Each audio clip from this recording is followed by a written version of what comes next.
Um, yeah, I think once you go back and start learning through history, then you end up seeing a lot of patterns, right? Like the human race has 100-year memory, let's be honest. Everything Right. just usually repeats itself, which is fucking annoying because all you got to do is understand what has happened and then you can help to like mitigate what is going to happen. But here we are doing the same shit over and over again. Well, I would argue that the 100-year memory problem is stronger today than it was in previous generations.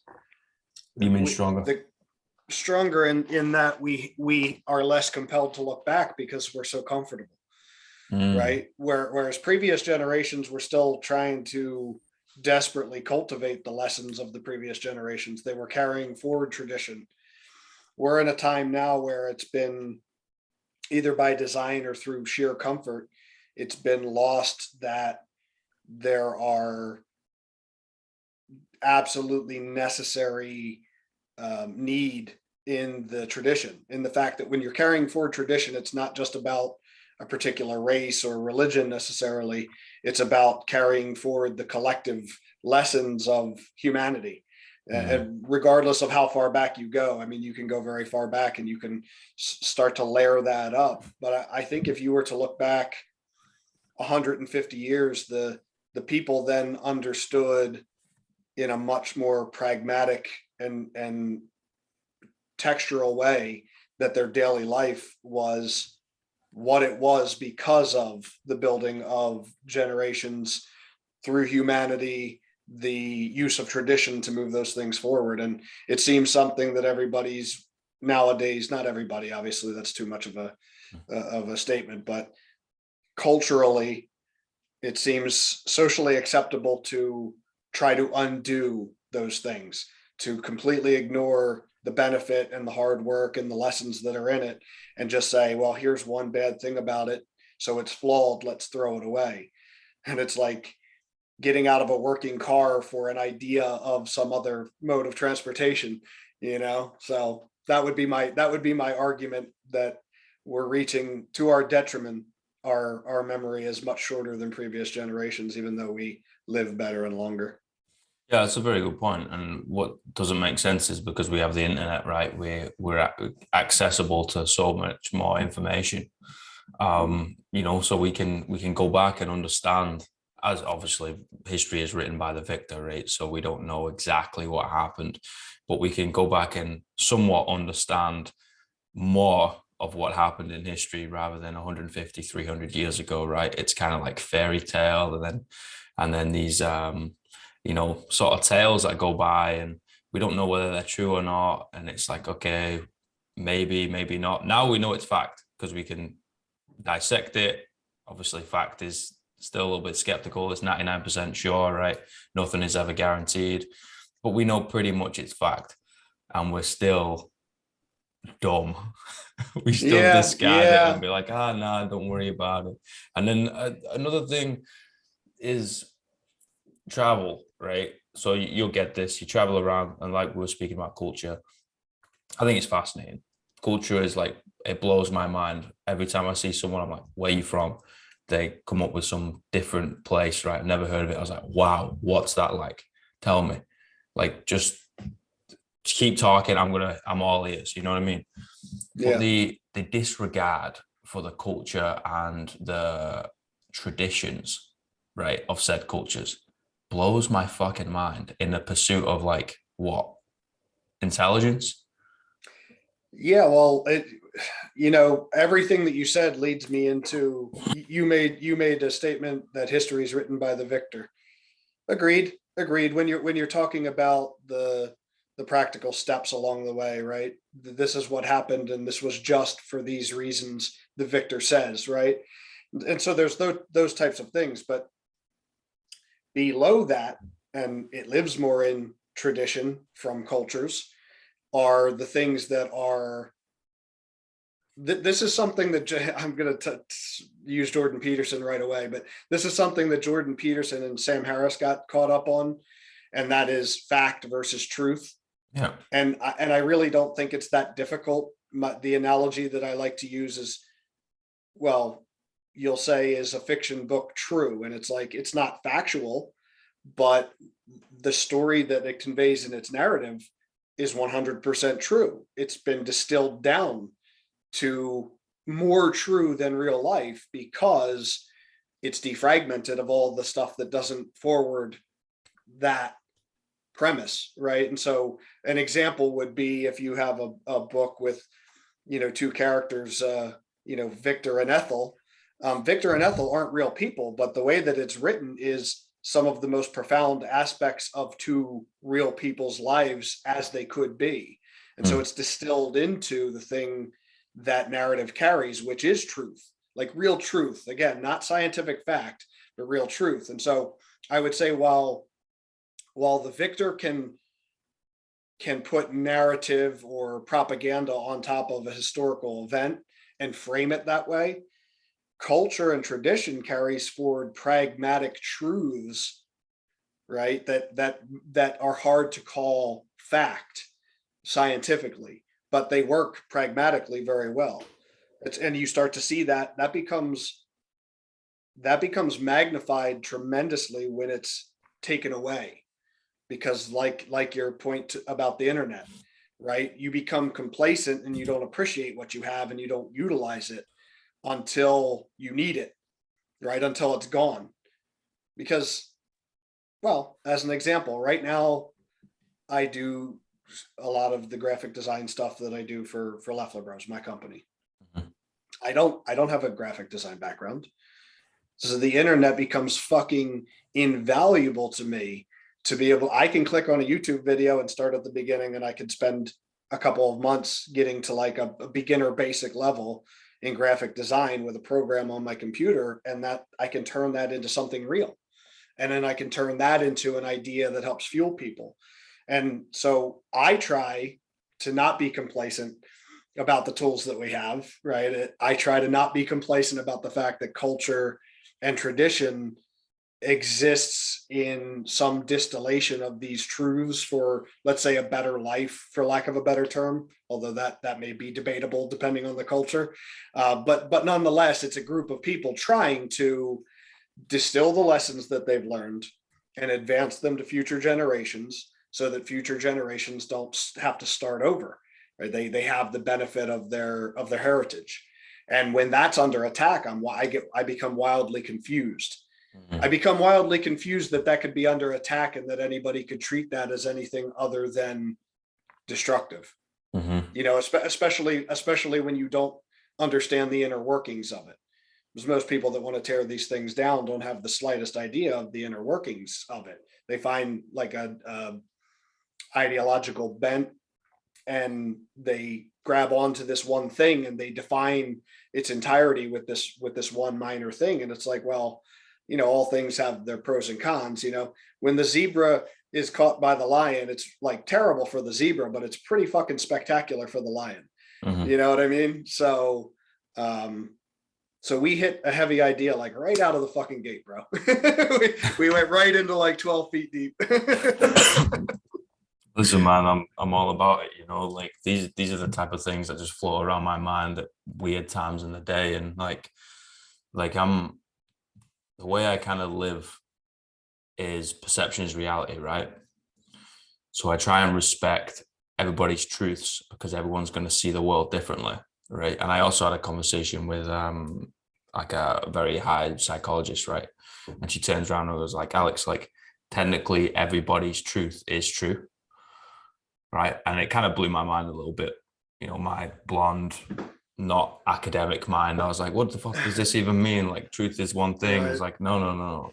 And I thought about it for a long time. And once you go down that rabbit hole, you're like, okay, then you start respecting other people's opinions, truths, culture, traditions, blah, blah, blah. And to kind of catapult from your point, most of these people that will shoot it down, right, and wants a fresh slate, eradication, all that type of shit, have never even fucking spent any time either in the country with the people or fucking learning the traditions. Like zero. They don't know these people, right? And they're just like, nah, let's get rid of that. There's like even like discrimination on a very, very, very small scale of 2022, right?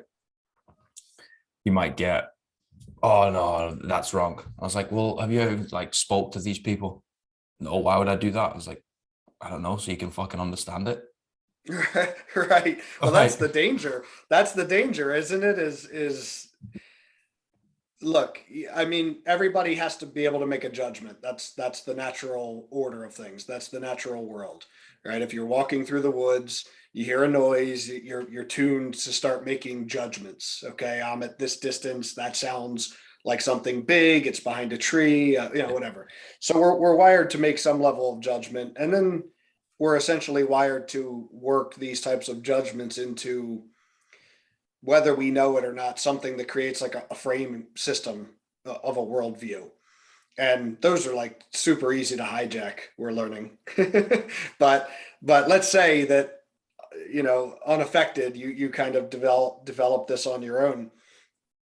Um, you start to learn that you have to allow that in, because if the discussion isn't there, you're not actually judging in an appropriate way. You're certainly not expanding your knowledge base, and so you're closing everything off. And yeah, I mean, you're welcome to do it the opposite way, but the historical proof is in the pudding, so to speak, in that when you tribalize and make it an us versus them. Oh And man. there, and by the way, man, look, I'm going to say, like, the scale runs top to bottom. There are instances where, you know, I'll go extreme, like a pedophile rapist is not going to, I don't have to hear very much of what they have to say. Mhm, You know what I mhm, mean? Like that's an area where I don't, their lived experience or their worldview doesn't need to be taken in very seriously by me.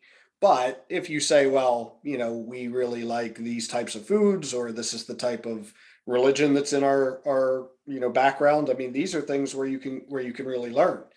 Not only can you learn, it's fucking fascinating. I mean, really, in our day-to-day life, aside from content that HBO or Netflix or whomever else is putting out, which nowadays is super compelling, because I'm old enough to remember when TV was just 22 minutes of some hijinks and commercials. There wasn't a ton of substance to it. So, but beyond that, I mean, that's where the truly interesting things in life exist, is in the unknown. Spend 20% of your time out in the unknown. It's not to say that there shouldn't be a judgment, but I would also argue, based on the one statement that you made, you can get caught in relativity, or subjectivism, where you could pull apart the fabric of everything based on the idea that nothing is common because everybody's lived experience is different or something like this, right?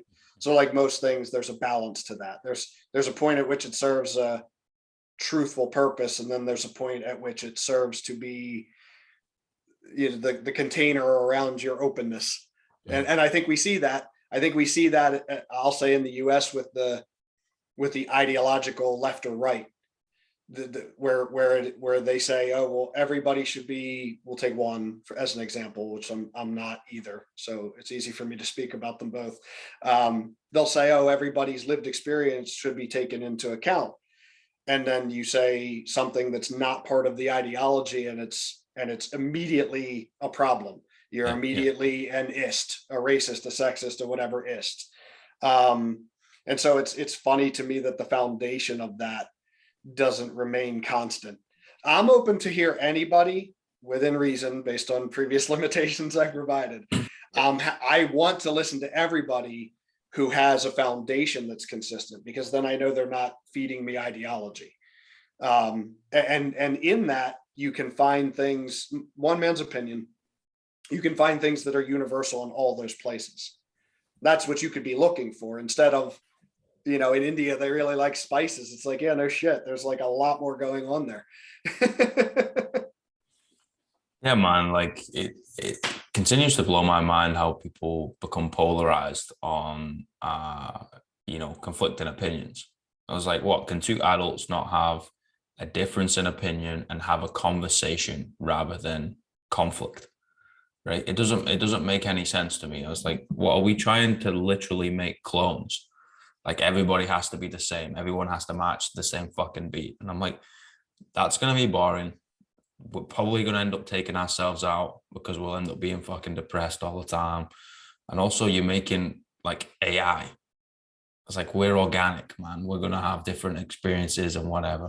And it honestly, it blows my fucking mind. I've had so many like instances all over the world, right? Where people just don't want to listen. You're like, okay, well, you don't have to listen, right? But you know, your experience is going to be different to mine. Mine's going to be different to yours. That person's going to be different to both of ours because we're all fucking different, right?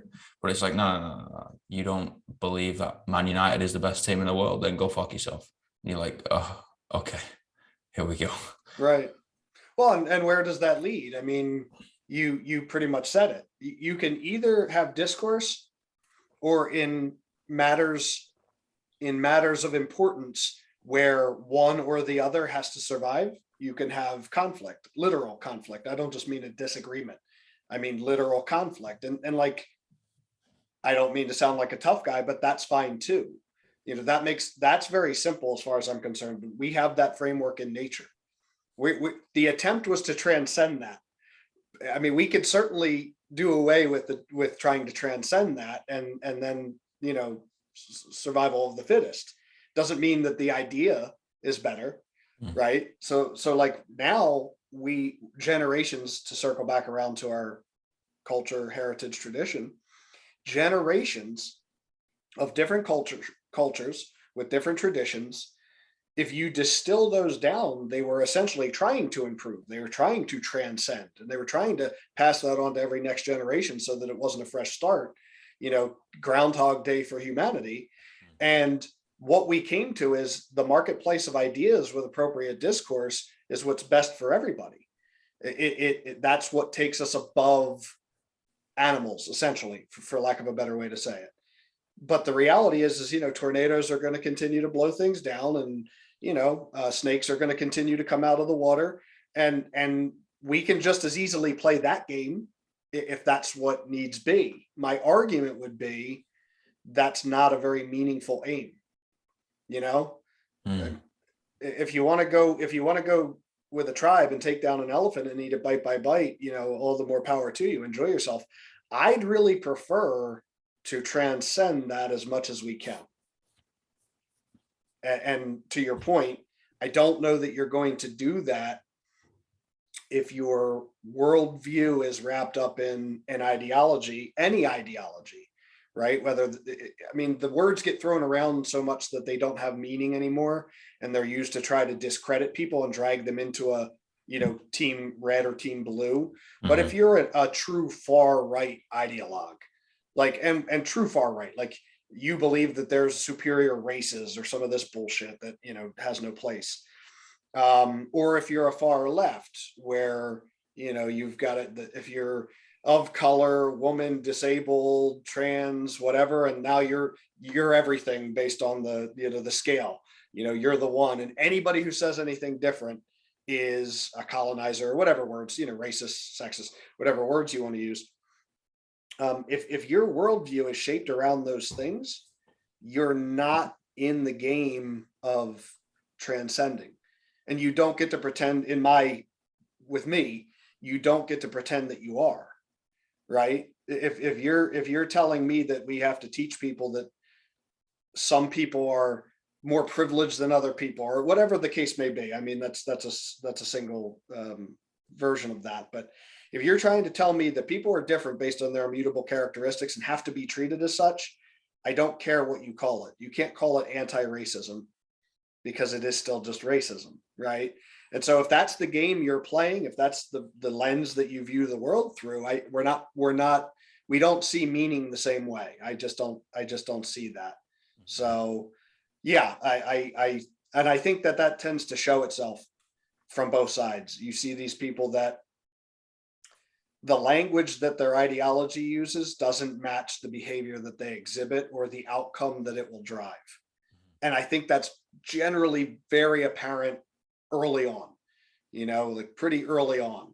They always tend to be like for the greater good type of things, which is the most slippery of slopes. Yeah, it's the most slippery of slopes in all of history, and from every angle, whether that be an ideology or a religion, right? Which once it becomes dogmatic and it's all for the greater good, you can house any horrific act under that umbrella, I mean, look at the and try to get Crusades, away man. with it. Yeah, yeah, for sure, for sure. Yeah, there's not a human or a human movement that hasn't been flawed. Yeah, it's funny because like the further extreme you go, either right or left, people think it's a line, right? And they're getting further apart. But it's not, it's a circle, right? So the further away they get, the closer they get towards each other. And I think the more extreme you get, I think when people sort of act in extremes, you got to be careful, like, because it gets a quite erratic and destructive. And when it becomes ideological, like it gets real destructive because then you're like brainwashing people, right?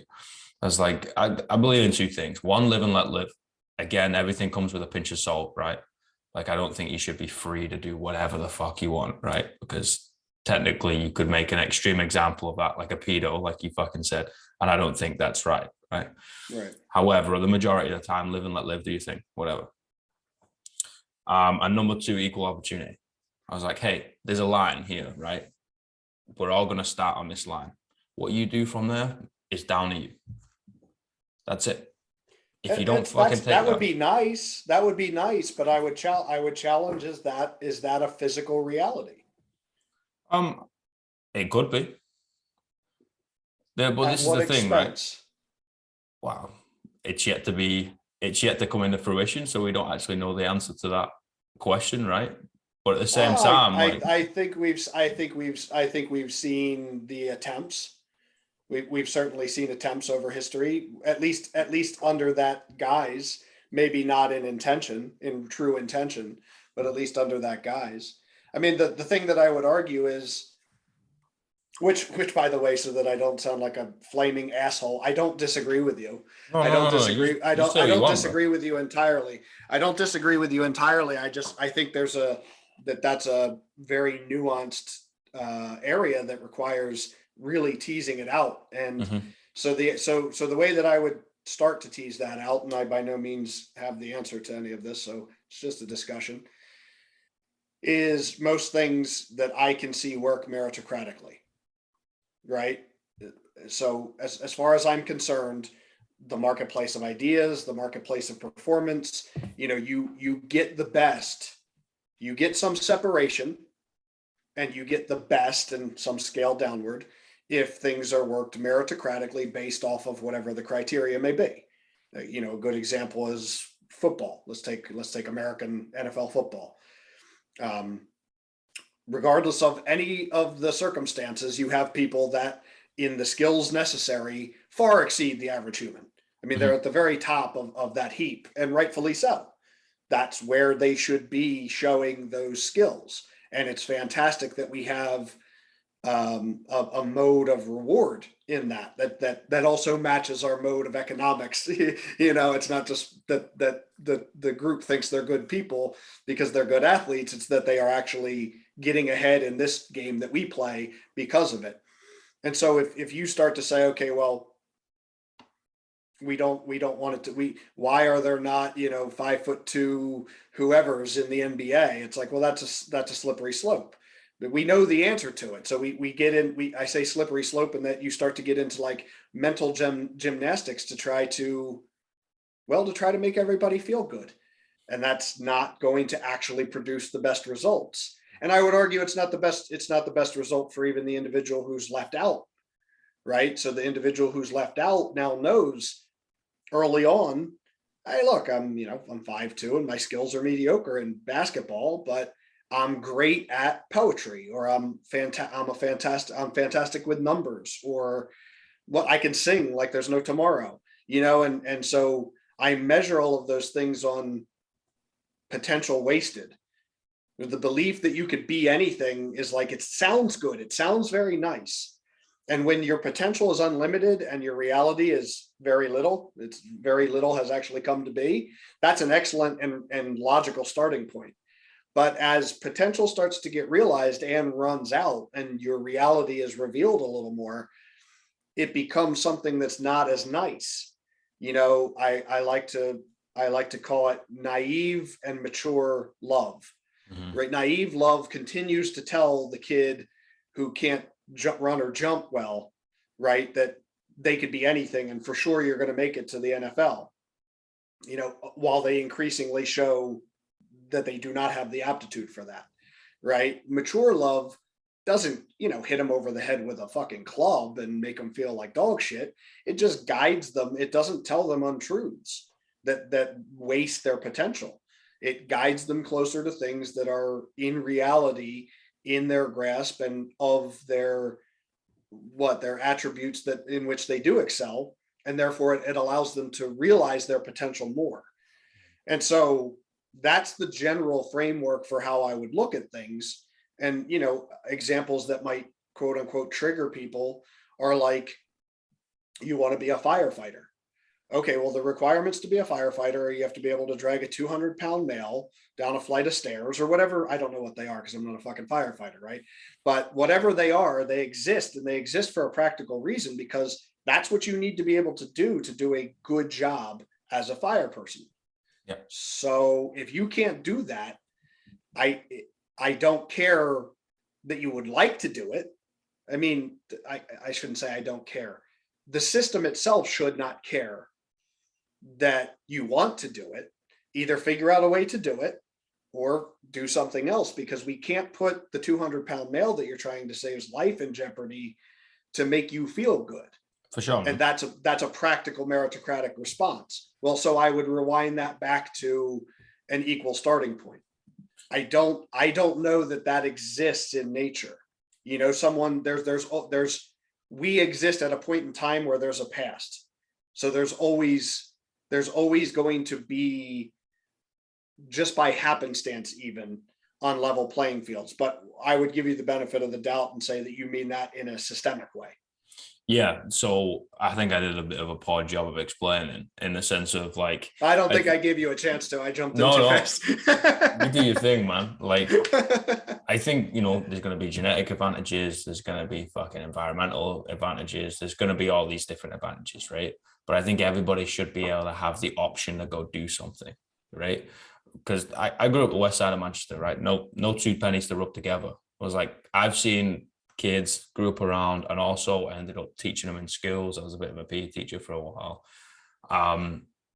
where these kids could have been fucking phenomenal at sport, like phenomenal, but they got holes in their shoes, but they're selling dope, but they're in and out of juvie or whatever, right? They're an orphan.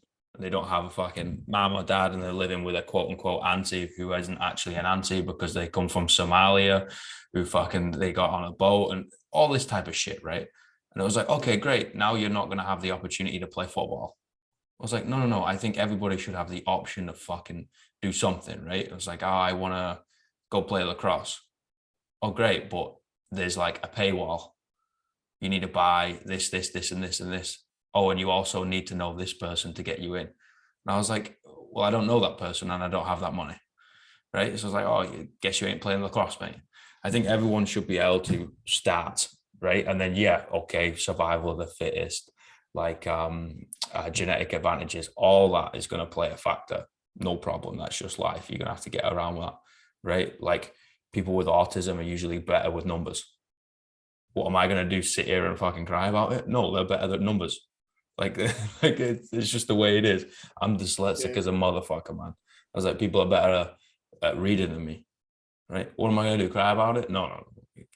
Like that's just the way it is. However, I do think everyone should have the opportunity to try something, Yeah. right? Because I Yeah. think No, agreed. the trying and the failing is where you end up gathering all this like information, right? Where you end up applying it in some little niche that you find somewhere else, right? Like painting, fucking making your own brand, graphic design, running, whatever the fuck it is, right? Raising a kid, you gather all this information from all your fuck ups, from all these things that you never would have made it, but you had the opportunity to try it, right? And then you can apply it elsewhere. And I think that's where it's missing especially back home, it's very much of a social divide rather than a racial divide. Yeah. Don't get me wrong, there's racism everywhere, there's sexism everywhere, there's every ism everywhere, right? But it's the majority of the cases, in my opinion, is the socioeconomic. So you get kids at the bottom that just have zero opportunity. You're gonna do one or two things, man. You're gonna end up in the tin, or you're gonna end up dead. Yeah. And it's not fair.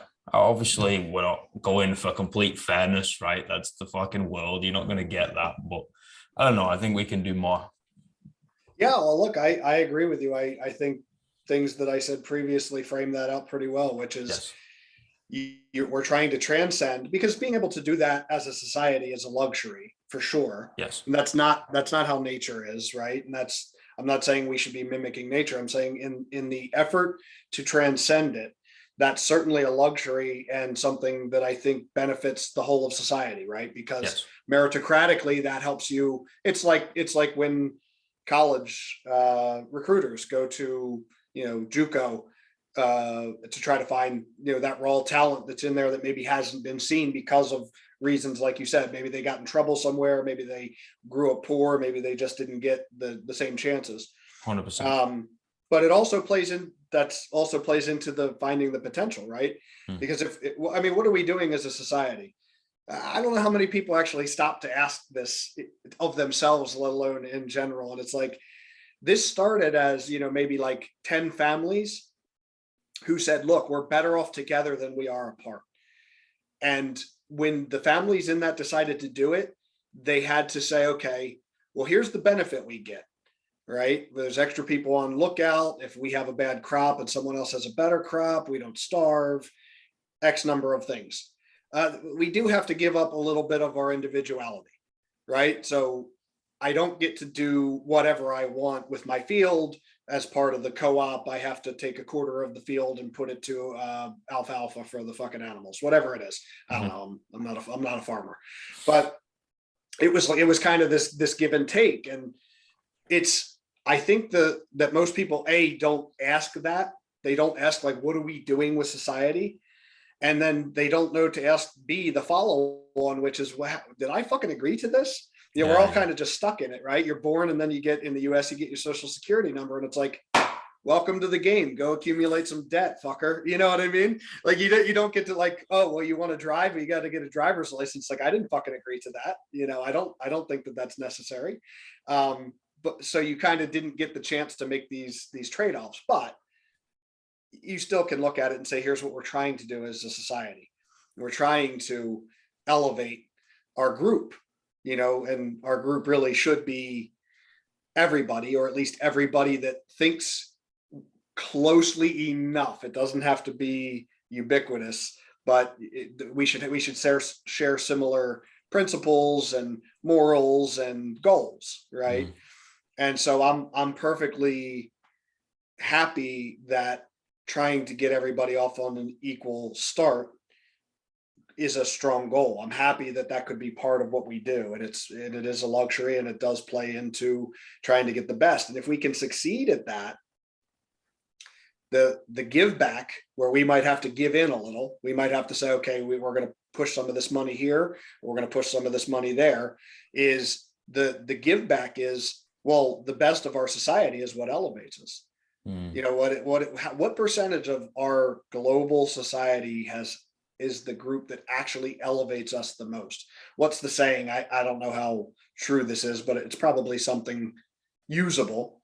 And that is like 20% of the people do 80% of the work, something like this, like that. and so instead of being cynical about it and going, yeah, that's because, 80% are laying around on their asses. Let's look at it in a more generous way and say that's because of the attributes that they have and the opportunity that they could find to leverage those attributes for the better of us all, right? I don't know trigonometry, so if I needed to calculate a trajectory for a rocket, we'd be fucked. Well, even Joe Rogan has a bit about, like, do you even know how a fucking fax machine works? Or like the fluorescent lights? Like, if it all went to shit, would you know how to recreate any of this? And it's like, no. I mean, to be honest with you, I still struggle. Like, with basic shit in my own house. I run into it and I go, what the fuck is that? How does that work? Oh, that's the thing keeping the power on? Holy shit. Let me call a guy, Yeah. Yeah, it's funny, man. I think comfort has changed the game, man. People are so comfortable that they don't need to worry about these things. They don't need to ask those questions of themselves or other people around them, right? And you're always going to get people that want to sit on their ass and do their thing. And if I'm going to take what I said earlier, literally, of live and let live, they should be allowed to do that, right? I don't know whether I truly believe that with the consequences that come along with it, though. Yes, right. That's their choice. I think everyone should have a choice, but everyone should also know, like you said, there's consequences, right? I have the choice to put my hand on the fucking stove and turn it on, right? I have the physical choice to do that, but I'm going to burn the shit out of my hand. Right. Probably not the best of things to do. Well, and you had made a point about, which I think is a strong position that could be really expanded, is the idea of trying and learning. That mechanism that is the human computer, so to speak, which is you could tell somebody something, but until they go actually move the lever, they don't have the tactile feedback to actually know what that means. I was actually just in like an argument, a debate about that had something to do with this. And it was like the idea of, I'll go back to Brazilian Jiu-Jitsu. It's like reading a book on Brazilian Jiu-Jitsu and then going, no, I know that the right move in that position is name some move, an omoplata or whatever the move is. He should have swept him there and done this, and this. It's like, well, it's great that you know it by a book, but like doing it in reality is a whole other thing. To be able to get that information and to get good at anything, humans need to be able to try and fail. Well, first off, they have to be willing to be foolish, which is pretty well documented, in motivational speeches nowadays. So first you have to risk being foolish. You have to accept that. And then you have to take the human computer that you are, and you have to go through trial and error. And some people might need less of that because it becomes naturally to them. They see it more clearly. I mean, Brazilian Jiu-Jitsu is a great example for me. When I was young, I did police athletic league boxing, and it made perfect sense to me, like right away. Then I went and tried to do wrestling, and I was like, what is this? Why? I hate it. This guy's got his belly button on my face, and I don't even know how I got here.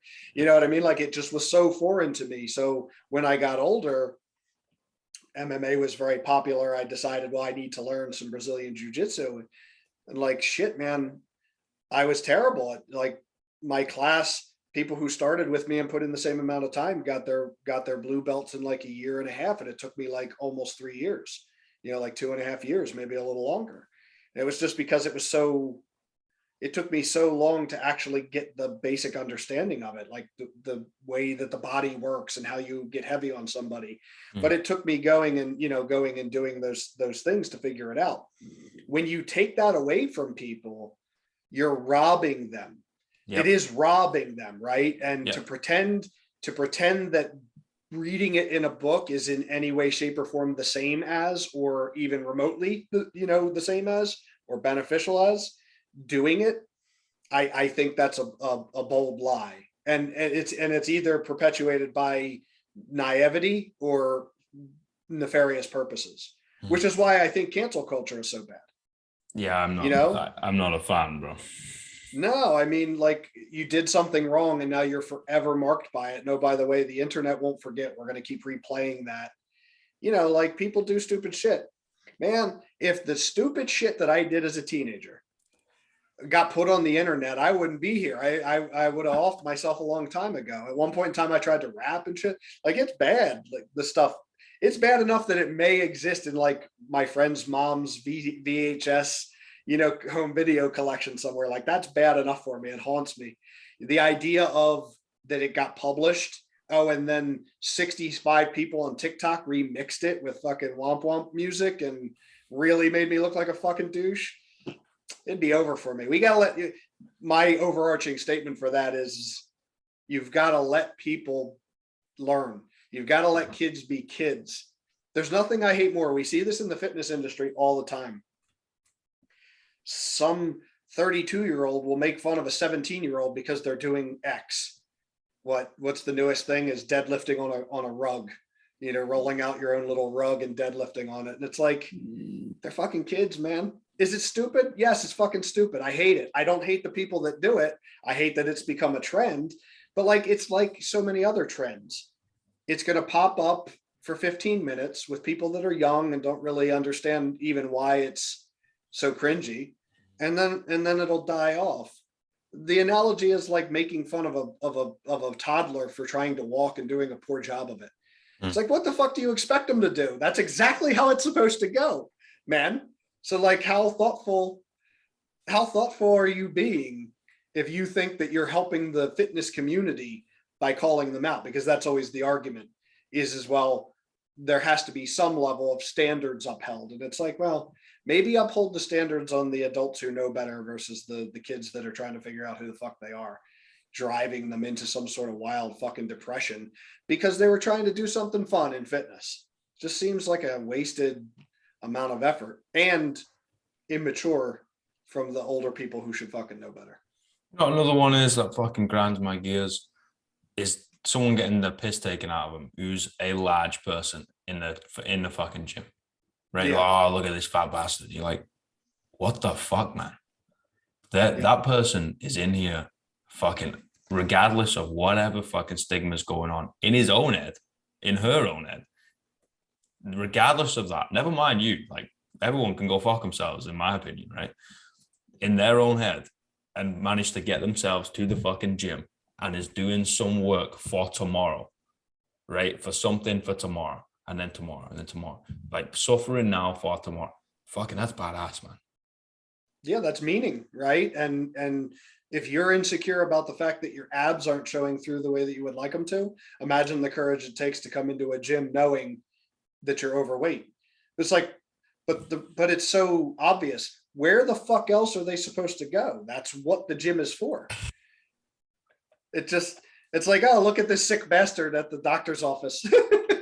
Yeah. It's like, where the fuck are they supposed to go? They're sick. Yeah, I agree with you. I don't like any of that. I'm not of the school of thought where everything has to be foo-foo. You don't have to, just because someone's overweight and it's maybe more challenging, both doing the work and having the courage to overcome the insecurity of going and doing it. That's certainly a real thing that exists. And that should be, I don't want to say celebrated. I want to say short of that, right? Because then that becomes patronizing.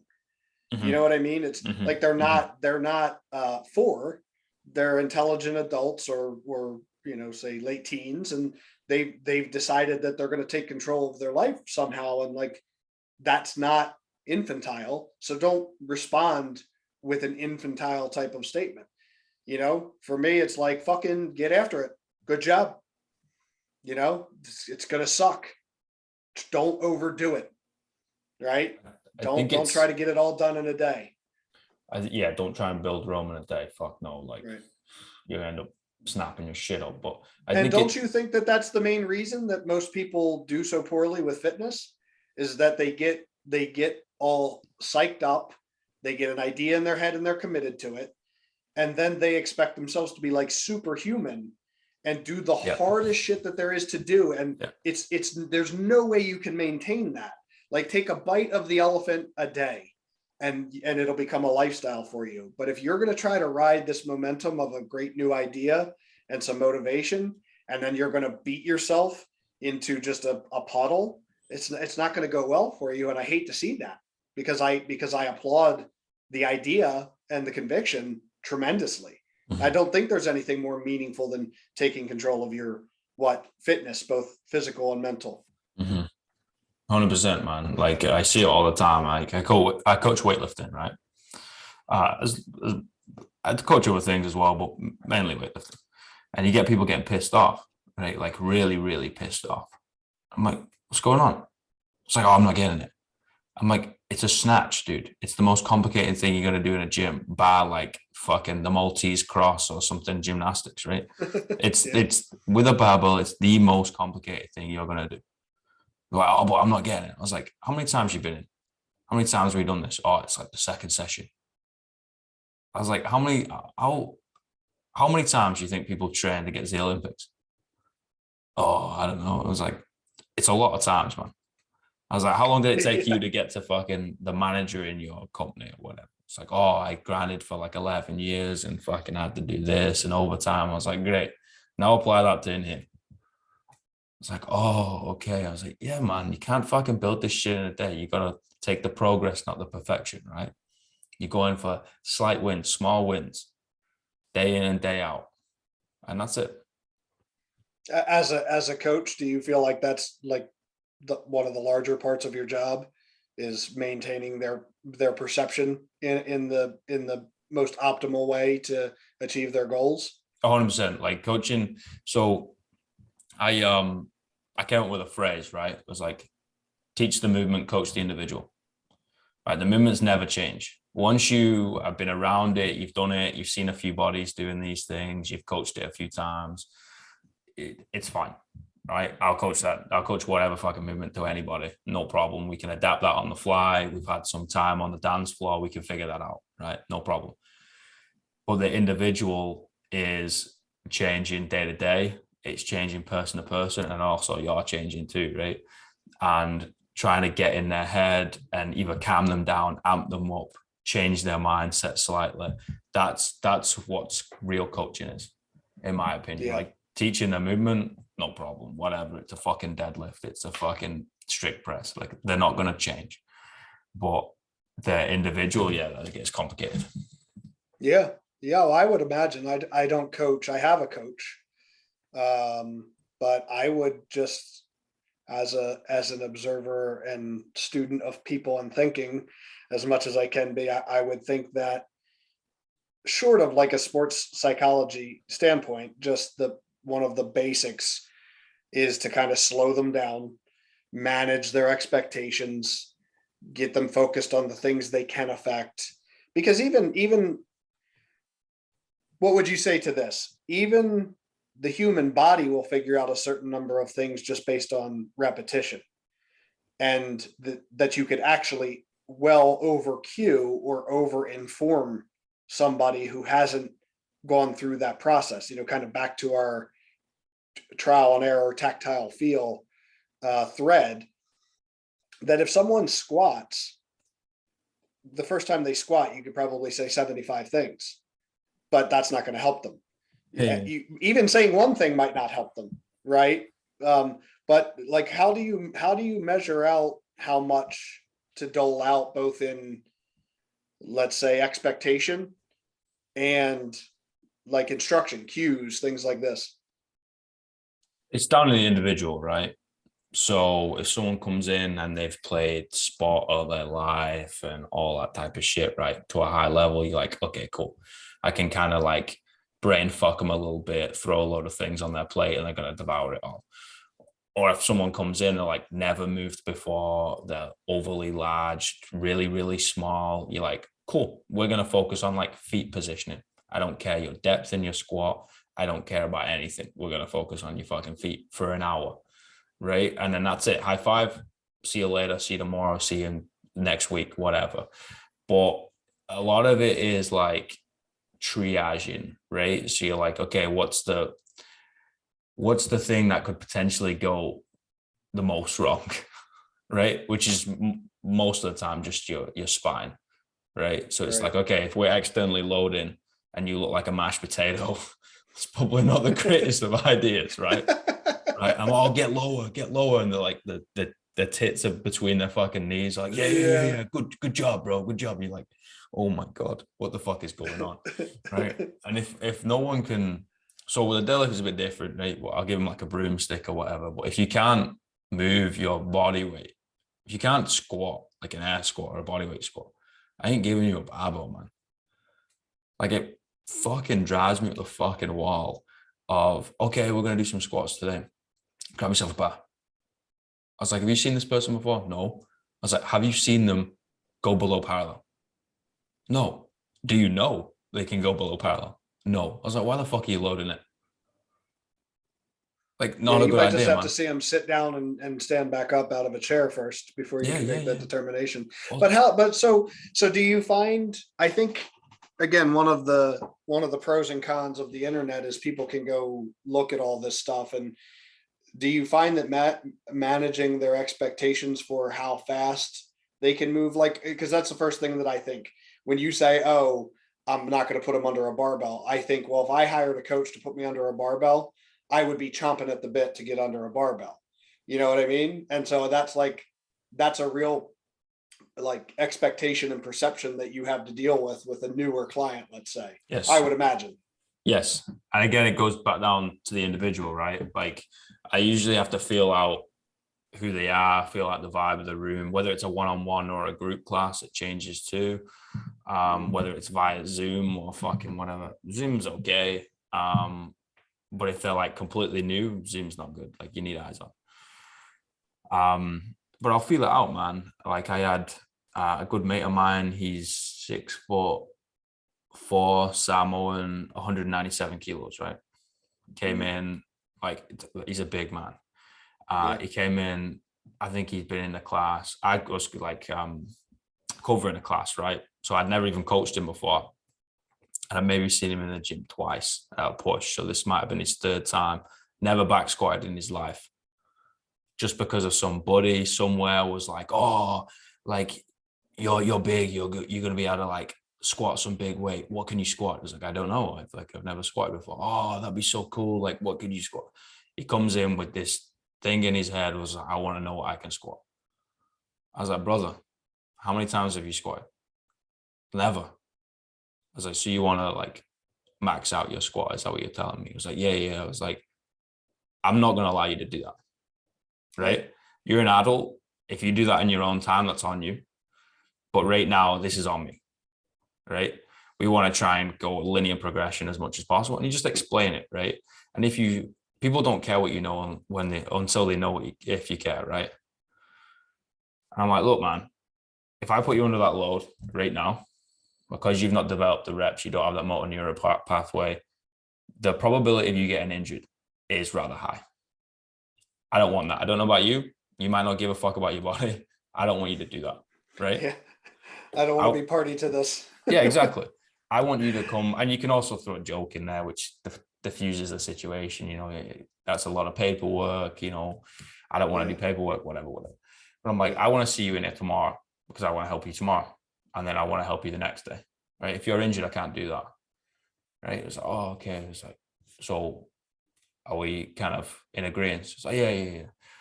Same lad. A few months later, bit of deadlifting, right? He comes in his own time. I didn't know this, and he sends me a video. He tries to pull like 220 or something like that.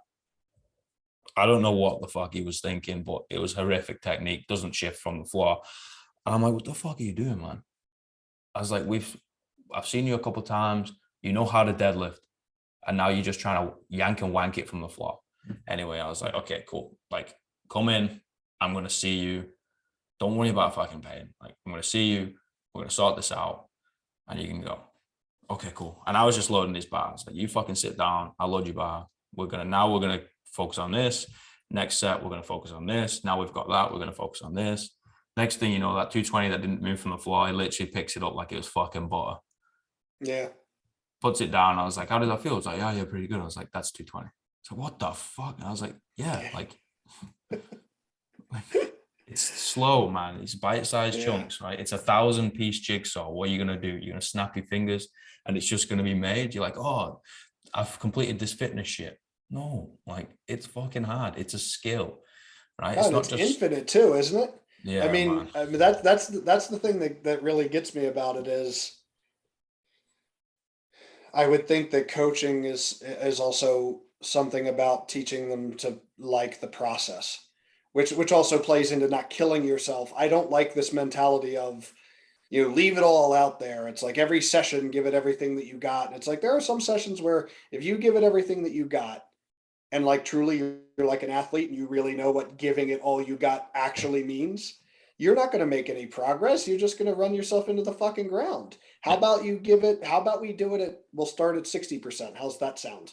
And then when that's good, we'll go up to 70%, and we'll run, a cycle where we progress you linearly, and we develop all the stabilizer muscles and all the foundation that you need to actually graduate to the next level. Mm. It's like if you haven't been a race car driver and you get into a fucking Formula One, what are you going to do with that? You're going to crash it the second that you hit the gas. That's you have nothing to do but crash it, And so if you don't work over time and kind of fall in love with the process, I don't know. I think it's a problem. I think it's a human conundrum that everybody wants the destination as soon as possible, Yes. and they become their logic becomes dislocated from the fact that they know very well that that's not how anything works, and that even if you could get it that way, it wouldn't hold any meaning for you. Yes. Ignore that it's dangerous. Ignore that, like, if you just decide one day you've been squatting 300 and you want to try 500, it's like, well, you'll probably just blow one of your knees out. Maybe not, but that's, like you said, the probability is certainly higher. Mm. You haven't developed the structure that you need to be able to handle that. But let's say that it could happen. Were you going to be happy? For like 5 minutes. Whereas you get your likes that come in on Instagram because you hit a PR, right? From people that probably didn't even watch the whole fucking thing. They're probably just like, yeah, man, they're gassing you up because they're being nice. And like, you're going to be happy for all of 15 minutes. And then you're going to go, well, now I want to do 600. Yeah, well, you're going to be on the fast track to the fucking hospital if that's the way that you approach it. Look, wanting to do more, behind every mountain is a mountain. Get good at the steps and learn to enjoy them. There's a saying. That's one that I put together, probably just reworded from 1,000 other ones that say the same thing. But if you, it's good for you because it'll have more meaning, because you'll actually enjoy the process, but because you'll actually have better results in it. You're going to flame out, man. It's like people, which is not a rant on steroids, but maybe the wrong way, it's like the people who will do anything to get the result except the work. And it's like, when do people like blow out both of their fucking quads? And there are instances where some people they have bad luck and it happens anyway, but it's almost always the person who did too much juice, advanced too fast, got too high in weight and didn't have the body structure for it. They didn't develop all the stabilizer muscles. Their joints weren't ready for it. It's usually that's the way that you see it go. It's very rare that you see like catastrophic injury from like a lifetime natty who's increased their total 30 kilos year over, 20, 30 kilos year over. It's rare that you see them fucking blow their whole fucking bottom half apart on a squat. Mm-hmm. So there's just a lot of things that point to that there's a better way to do it. It's better all around. And so back to the comfort, look, man, this microphone that I wanted to use, I wanted to get better headphones for it. I realized these ones weren't working very well with it at like 6:00 last night. And I wanted to have it for our pod today. Mm. I got these headphones at like 6 a.m. from Amazon. I ordered it last night at 7:00. So like, I can understand that we're in a situation where we can see a lot of instant gratification, but boy, oh boy, is like, it can't be translated into like a lifestyle journey, or like a lifelong journey, even a 10-year journey, something of meaning. You're going to lose all the actual spoils. You got to embrace the suck, man. Like I really like the Navy SEAL sort of quote where it's like, if it doesn't suck, we don't do it. Right. And there is so much this is going to sound really fucked up. There's so much pleasure to feel in the suffering, because you get the between you and you're like, oh, you're actually a bad motherfucker. Like, you can do this. You can go a little bit more. Like, that fucking demon in the back of your head that tells you you're a piece of shit is actually bullshit. Like, it's a lie. You're like, oh, okay. And that's why I think it's so important for people to fucking do something physical, right? Because it's like instantaneous. You're showing yourself that you are more, right? So like, I love coaching. I've seen people doing all this shit that they could never do before. But the best thing about coaching for me is somebody coming back, or I hear something on the fucking grapevine, right? Where it's like, oh, that confidence that they developed within the gym they went out and applied it in their life, right? And they changed their career. They like got out of a toxic fucking relationship. They like actually like took themselves seriously. They fucking published a book or whatever, right? Came out of the closet. It doesn't matter what the fuck it is, right? And you're like, that is badass because you proved yourself. You came in every day, 6 o'clock in the morning, 7 p.m. at night, whatever. And you did something that you didn't want to do. And you proved to yourself that you're fucking tougher than the bullshit. Because everyone's got that fucking voice in your head, right? The bullshit in your head. You told it every day to fuck off. And now look, you know, it's changed your life for the better, your family's lives for the better, your kids' lives for the better. And I'm like, that's the best thing about coaching, man. Yeah, yeah. No, I mean, it's got to be super rewarding. As someone who doesn't coach, I don't know the feeling of the reward, although I can imagine. But the principle that undergirds it, I am wildly familiar with, and I absolutely love as well. And that's the idea that I like to say, excuse me, I like to say primordial truths. That's one of the things I like to say. There are certain things that are primordial truths, and one of them is that the harder something is to do and attain, the greater meaning it has. You know, there are other things that will drive the meaning, but that's something that's like constantly true. And so I'm of the opinion that when you go down a path of something that has to do with fitness, and for me it's powerlifting, so I'll use that, is it trains you in something that is primordially true. It's a process that exists in nature from the beginning that can be applied across a number of platforms. And so if you get good at, I'll use your words, ignoring that voice, right? If you get used to saying, my body and my brain want me to stay on the couch today, Mm-hmm. but I made a commitment to go do this. And so I'm going to go do my squat. I'm going to go do my, accessories, and I'm going to finish the whole fucking workout. And you go down and you do wherever you go. I go down into my basement. That's where my gym is. And you do, which, although I like that as like a metaphor for doing like shadow work, I go down into the go down, right? Fuck So yeah. yeah, so I go Badass. down and then I do the work, and I find that I love it. I love the work, and I can apply that exactly to anything that I endeavor. I mean, that could be, I want to do a design. Now, in creative things, it's a little harder to squeeze and grind. Mm-hmm. Sometimes the juices aren't there. Well, and I guess that's the same if the day that you really didn't want to go in, maybe you weren't so juiced up that you absolutely killed your workout, but you got it done. You got 80%, 90% of it done. And that was better than nothing on that day. You took what the day gave you, and so maybe that's the same, but certainly it's the same underlying principle, and it's the same process. So whether that's lifting, squatting 650 and starting at the beginning, or starting your business and developing it into something that actually achieves your goal, pretty much any aim can be measured that way. You can take a helicopter to the top of the mountain and take a picture, but it's not going to mean anything to you, right? You can put it up on Instagram and get, a million likes. Oh, look at this guy at the top of this fucking mountain. It's like, you'll hate it. It'll become the picture you hate the most. Mm. But if you had actually done it, there's no other picture you would rather look at, Mm. especially when you feel shit, especially when you need to look at something and go, yeah, that's who the fuck I am. Right. So if you're looking at a picture to tell yourself who the fuck you are, do you want a picture where you made every step up that mountain and there you are, pissing your pants, half dead, right? Or do you want to look at a picture where it's a fucking cheat? You cheated. You didn't do it. And that's a description of who the fuck you are. Like, which one would you want? And then, so do the work. I'd rather have a picture of me halfway up the fucking mountain that I did myself than a picture of me at the top by a fucking helicopter. I couldn't go to sleep at night. Mm. That's actually one of the things that I say a lot.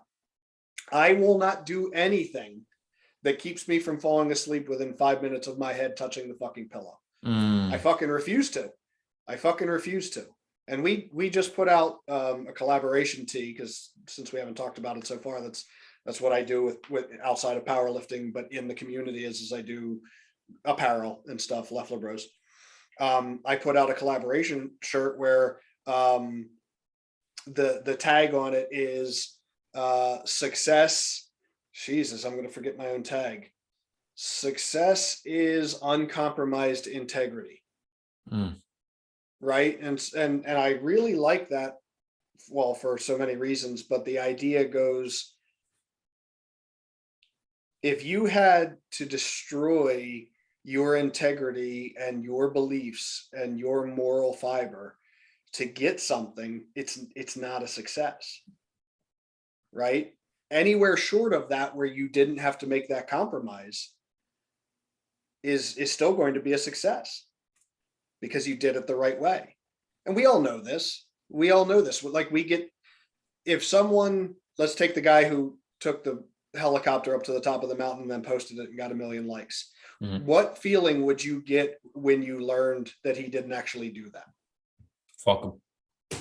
Disgusted. You would actually feel like a guttural disgust, I imagine. I know I would be disgusted with it. That's one of the worst things you can be, because not only are you trying to take credit for something you didn't do, you're a fucking liar, you tried to trick me, and you've belittled people that actually do the work and do it honestly.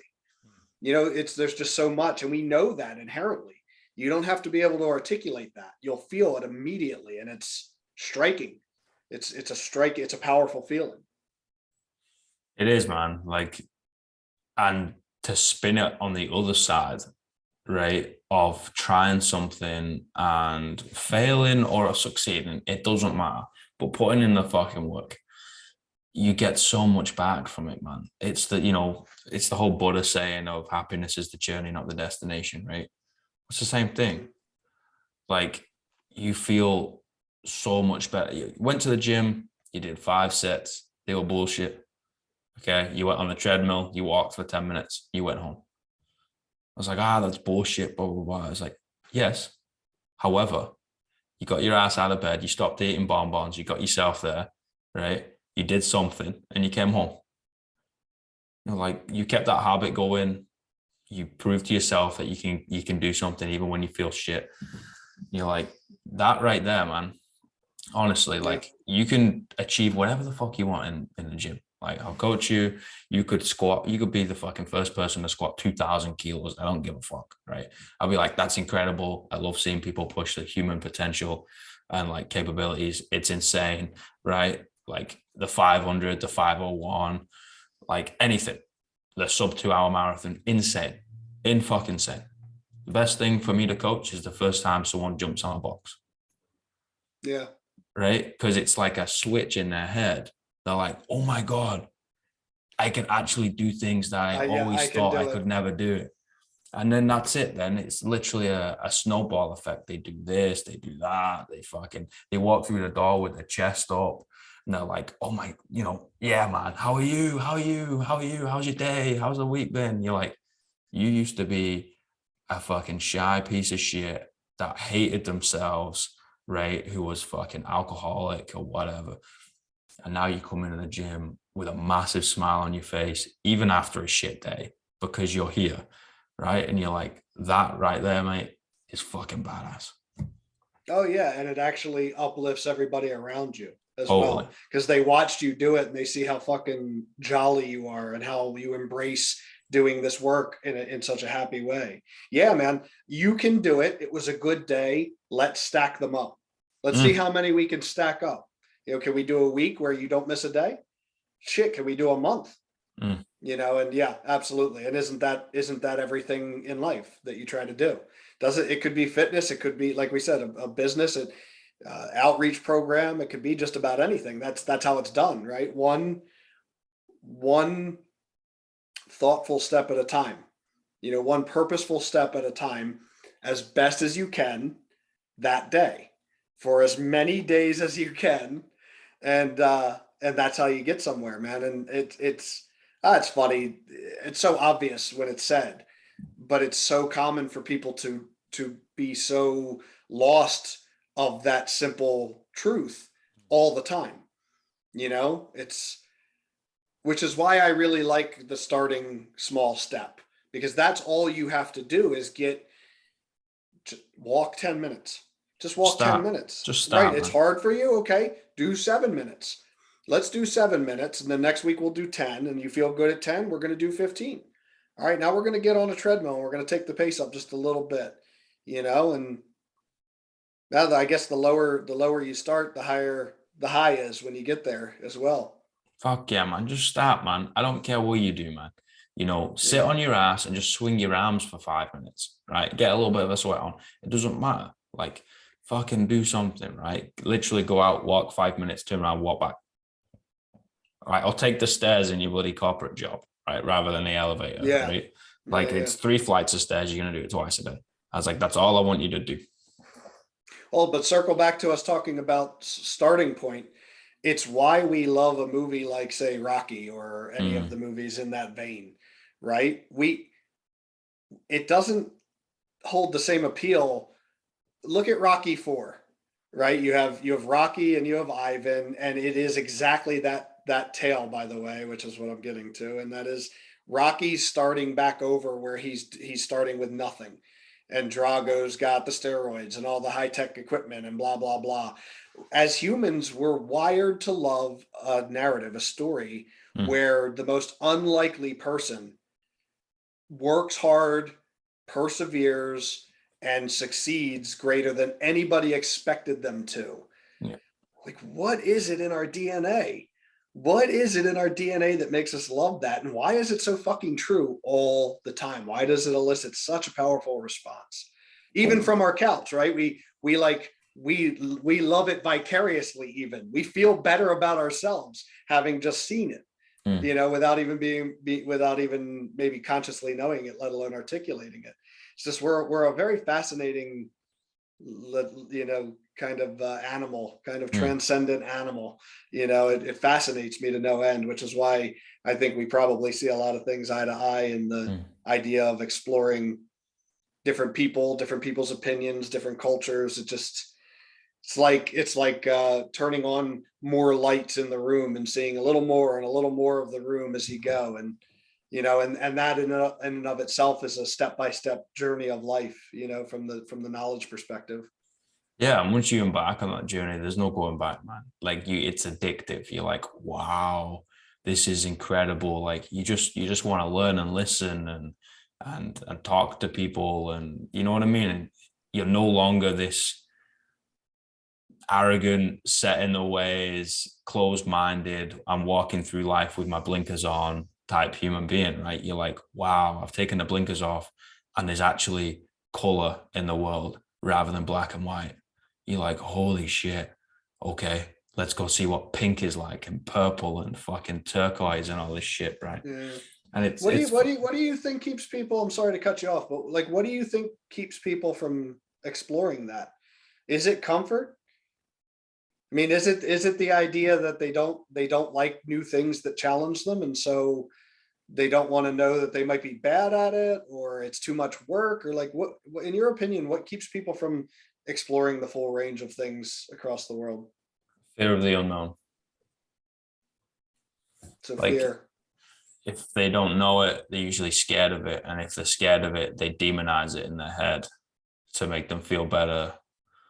I think it's fear of the unknown. Like, and then obviously you can fucking make it into a modern way of like now propaganda and all that shit from Mm, media. And then you've got like other people around you probably in the same situation. And then you feed off each other to keep each other in the same position. Because if you do something, they're going to feel bad. If they do something, you're going to feel bad. But I think the bottom line is fear of the unknown. Yeah. And yeah. maybe fear of being alone, right? I'm out here on my bob, like literally the furthest place I can get from home, like 12,000 miles, right? Yeah. Um, and you're like, well, not a lot of people like being on their own. And I think that does relate to one another of, well, it's scary. I can't bat something off someone. Like, I don't know what's going to happen if I don't have that person. I was like, I always try and get this thought in their mind. I'm like, if everything left you, every person around you, every item of clothing, every dollar, like you're literally and physically naked, right? You're going to survive because you'll figure it out. Like gun to your fucking head, you'll figure it out.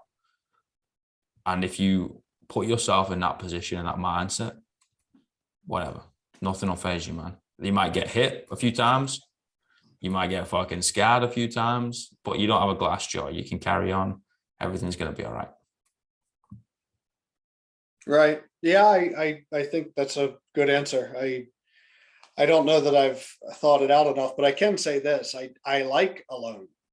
I Yeah, think that's where I'm not saying that's the ideal place, but okay, you needed a group of friends around to attempt something that was scary for you. Okay, can you do it alone? Right? So you're playing football on a team. What if you tried to squat the most weight you could squat in 5 years? Could you do it alone? And I get that nobody's truly alone. They have a network of people helping them, so on and so forth. I get that. I'm not anti group or society, but I think the individual being the smallest unit of measure and actually getting to know who you are and what you're capable of and testing that and challenging yourself and not relying on what peer pressure or expectations or whatever else there may be, comparison from the genetic freak on the internet who can fucking deadlift 1,000 pounds with no straps. Like once you just rely on yourself, practice being reliant on yourself and achieving things yourself, I think you then become a better member of whatever group it is that you're in as well, because you understand what each individual is going through to some degree.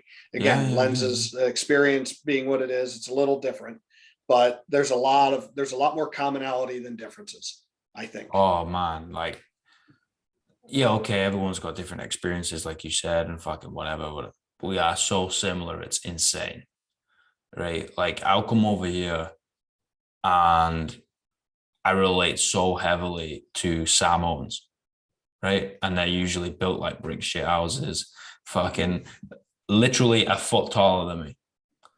Right? I'm 5'10" on a good day, right? They are literally a foot fucking taller than me, right?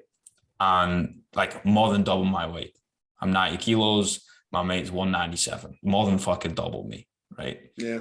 And experiences are the same. The way we think is the same. Everything's the same. But you look at us and we're like physically opposites, right? Yeah. Cannot get any fucking further apart. And I'm like, this is a great representation. I was like, because we're really not that different. No, I mean, I think everybody mostly wants the same thing. They want their mom and dad to love them. They want some challenges. They want to Peace feel and happiness, relatively man. secure, Yeah. right? I've never. So my upbringing was pretty. I liked my upbringing because I got some urban, I got some country, I got a lot of maybe poor, but it got better as I got older because my dad was a hard worker and a smart guy. But I got to experience a lot of different things, and the what I say to people is the thing that struck me about it wasn't the differences. The differences they were either immutable or superficial, or both, which Yeah. I think both are the same, to be quite honest with you. Whether I stayed at a friend's house in an urban setting who was also didn't have a lot of money like me, or I stayed in a trailer in the country, it was all the same.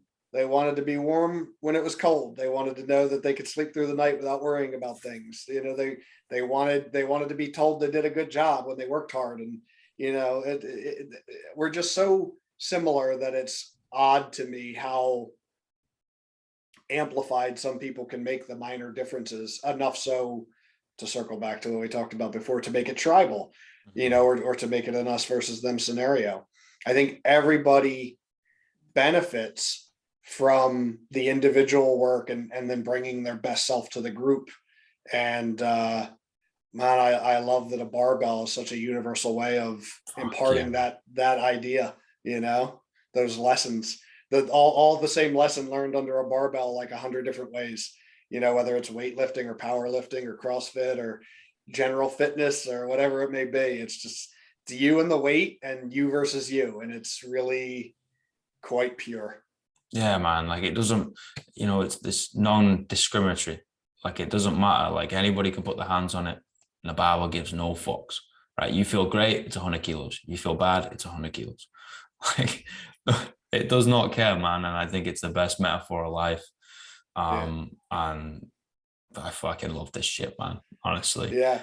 Yeah. That's why I love to try to, I love the idea of talking about it and hope in the hopes that more people get involved in it.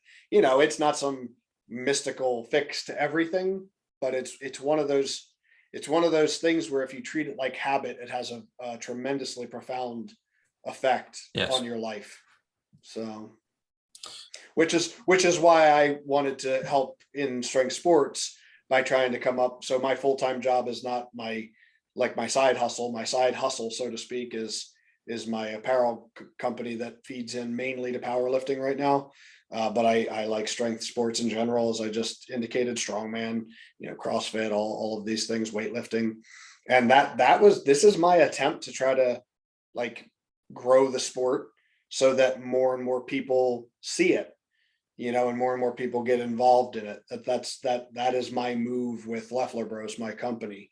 And I do that specifically because, well, I've been powerlifting for 5 years and I've gotten, among other things that I've done in my life, a lot of sports growing up, trail running, general fitness, the whole spiel, but being able to make a habit out of something that's difficult and to incrementally increase it without ever being quite satisfied is like, it's a very unique thing that it really drives a lot of focus to your life, and it really permeates outside of what you're doing there in such a tremendously positive way that if I can try to elevate it in any way and get some more eyes on it, I feel like I can go to sleep faster at night. Beautiful, man. Right. I got 3 questions, right? Okay. And then I'm gonna have to shoot off, but I'd love to have you back and we talk a little bit more about Sure. you and the brand, man. Like, Yeah. I'm fascinated with it, and I didn't want to stop you. I think this conversation's been fucking epic. Anyway, I got 3 questions. Word. What's the greatest piece of life advice you ever received? Do the work. Mm. I could stop there, but I'll expand because I can throw it to my dad, who not only said it and taught it, but lived it. I watched him. Okay. I watched every good thing that he achieved was through, well, embracing the suck, doing the work and having a positive attitude about it, feeling blessed to be in a position to do it.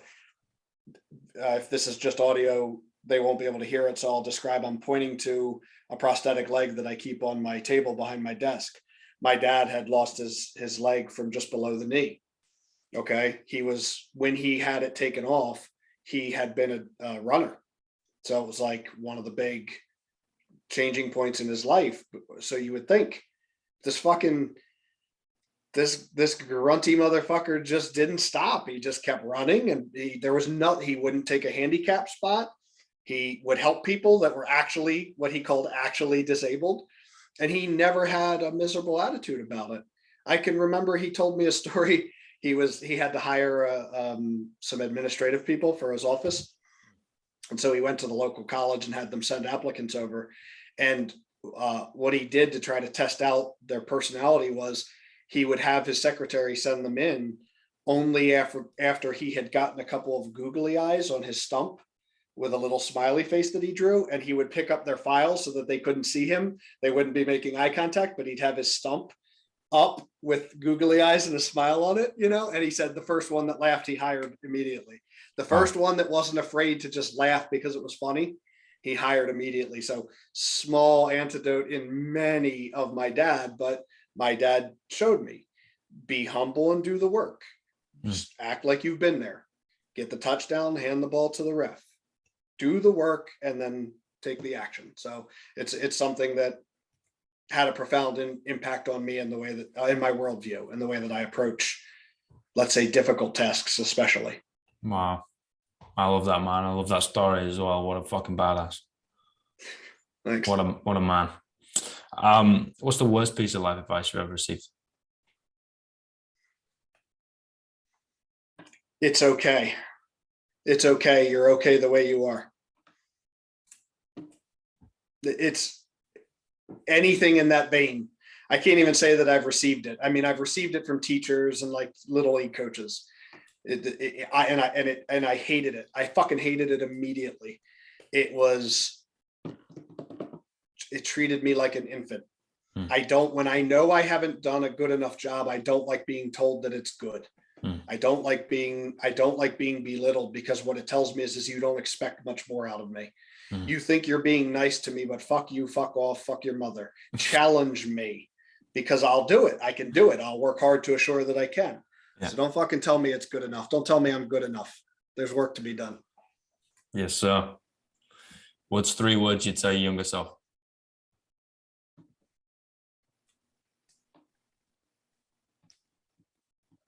Try more things. That's good. And I'd say that specifically because when I was young, I was afraid to try things for fear I would be embarrassed. Like a one that stands out in my mind is, because I didn't know if I was a good dancer or not, I wouldn't ask a girl out to dance on the dance floor at a prom or whatever. And instead of addressing my inadequacy, I made fun of people who did it for being stupid. And that's so for me, at 43, soon to turn 44, what I would say to my younger self and say to every younger person, it doesn't matter if it ends up on the fucking internet. It doesn't matter if you feel stupid. You're not going to remember feeling stupid. You're going to remember having not tried and feeling like a fucking coward. Yep. 100%. So go do it. Go do it. Go have fun. Fucking beautiful. Mate, I appreciate your time so much. We'll link up like real soon, like next week or something. We'll go part 2. That sounds great, man. I've had a blast. It's awesome to talk to you, and I appreciate the invite. Nah, brother. Like, I'm forever grateful for your time, man. Like, it blows my mind, dude, that people want to have a conversation with me. So, like, thank you again, man. And you, brother. Talk to you soon. I'll message you in like 5 minutes time, and we'll fucking link this up. All right, right on, brother. All right, man. Bye, everybody.